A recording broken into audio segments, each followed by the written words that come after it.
The city glimmered under the golden haze of sunset, and Ethan Voss watched it all from the back seat of his black limousine. Billionaire, tech visionary, and the youngest CEO in New York, he had everything except peace. The glass towers around him reflected his success, yet every reflection reminded him how empty he felt inside. His father's company, his empire, his fame, none of it quieted the loneliness that followed him home each night. His driver stopped at a red light near a small alley, where he noticed a young woman sitting on the curb, hugging a torn blanket. Her face was pale beneath the city lights, but her eyes clear, deep hazel, carried something that froze him. Not fear, not despair, but an unbroken spark of dignity. She was scribbling on a piece of cardboard with a dull pencil, muttering words to herself. He rolled down his window. "Do you need help?" She glanced up, startled. "No," she said softly, "just light." Her voice was quiet but full of strength. The driver frowned, but Ethan leaned closer. "Light?" She lifted the cardboard. It was a half-written poem. "Light means warmth, hope. It's what I write about so I don't forget it exists." Ethan's heart twitched. He had board meetings with senators, dined with royalty, yet never heard a sentence that sincere. "What's your name?" he asked. "Leela," she replied. "And you?" "Ethan."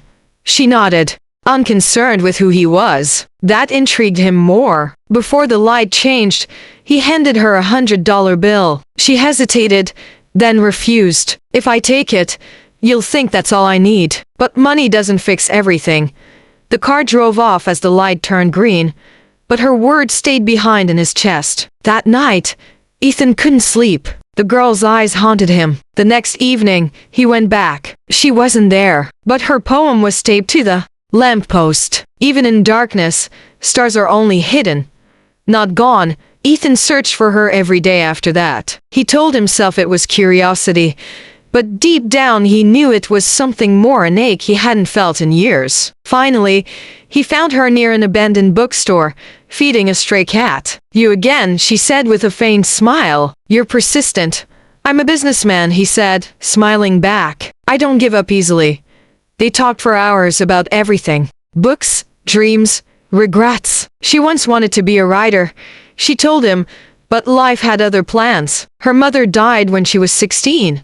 Her stepfather kicked her out, and she'd been surviving ever since. Yet despite her hardships, she spoke with hope. "I believe people are like broken glass," she said one evening. "Even shattered, they still catch the light." Ethan was mesmerized. In her simplicity, he found depth. In her brokenness, beauty. He started bringing her coffee, blankets, books. She accepted them reluctantly, not wanting pity. "You're different from other rich men," she told him once. "You actually listen." "Maybe because you're the first person who talks to me like I'm human," he admitted. Over weeks, a quiet bond grew. The world outside was cold, but near her, he felt warmth. He began to see things differently, the people his company ignored, the charities he signed checks for without care. Leela's words had changed him. One night, he took her to a small diner. For the first time, she laughed freely. "If I didn't know better," she said playfully, "I'd think you were trying to save me." "Maybe you're saving me," he whispered. But outside the diner, a paparazzi camera flashed and everything changed. By morning, the tabloids had their story. Billionaire CEO and mystery homeless girl scandal or secret love. The internet devoured it. His board called an emergency meeting. Investors panicked, and his PR team begged him to deny it. "She's ruining your image," they warned. "Distance yourself now." Ethan looked at them and said, "If compassion ruins me, maybe I deserve it." He found Leela hiding near the river, humiliated. "I didn't want to cause you trouble," she said, tears in her eyes. "You didn't," he assured. "You reminded me what it means to care."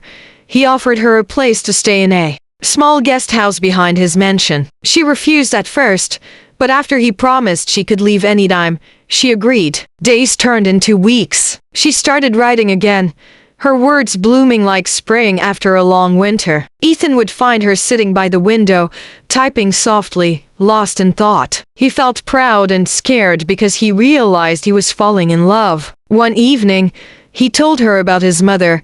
who had died when he was 10. She used to say wealth means nothing if your heart's empty, he said. I think I forgot that until I met you.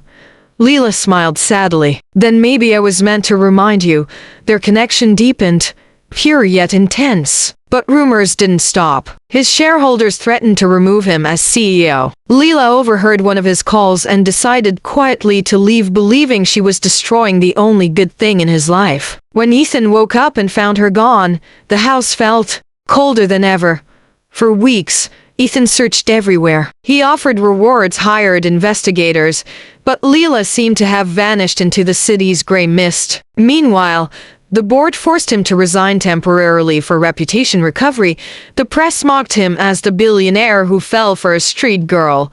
But Ethan didn't care. His heart was elsewhere. One night, walking aimlessly through a charity event he barely attended, he heard a familiar voice reading poetry on stage. He froze. It was Leela, clean, radiant, confident, her hair tied back, wearing a simple dress. She was reading from her first published book, Light Still Lives. The audience applauded, not knowing she was once homeless. When she saw him in the crowd, her voice faltered. After the event, she approached him shyly. I didn't mean to disappear, she said. I just wanted to stand on my own before seeing you again.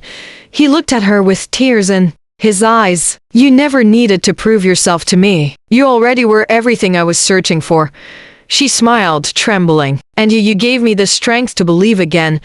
But fate wasn't done testing them. Just as they reconciled, Ethan's company faced collapse from the scandal. He was forced to choose return as CEO under one condition: sever all ties with her. The board offered him the contract in silence. He tore it in half. I'd rather lose everything than lose what's real.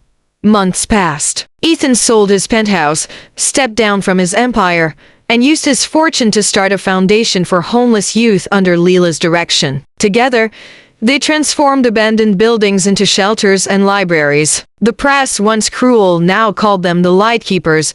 Their story inspired thousands. Yet even in success, life wasn't perfect. Leela's health, damaged by years on the street, began to fail. Ethan stayed by her side through every treatment, every sleepless night. You gave me everything, she whispered once, a home, love, and a reason to write. You gave me back my soul, he answered. On a cold December morning, she passed away peacefully, holding his hand. Her final note read, when you look at the stars, don't mourn. Just remember I'm the light you gave back to the world. Ethan kept his promise. He finished her last manuscript and published it in her name. On the dedication page, he wrote, for Leela, who taught me that love is the richest thing a man can own. Years later, he could still be found walking by the river where they first met, carrying a single sunflower, the flower she loved most. The city glimmered again, but this time he didn't feel alone. Somewhere beyond the skyline, he felt her warmth. Her words still echoed in his heart. Even in darkness, stars are only hidden, not gone.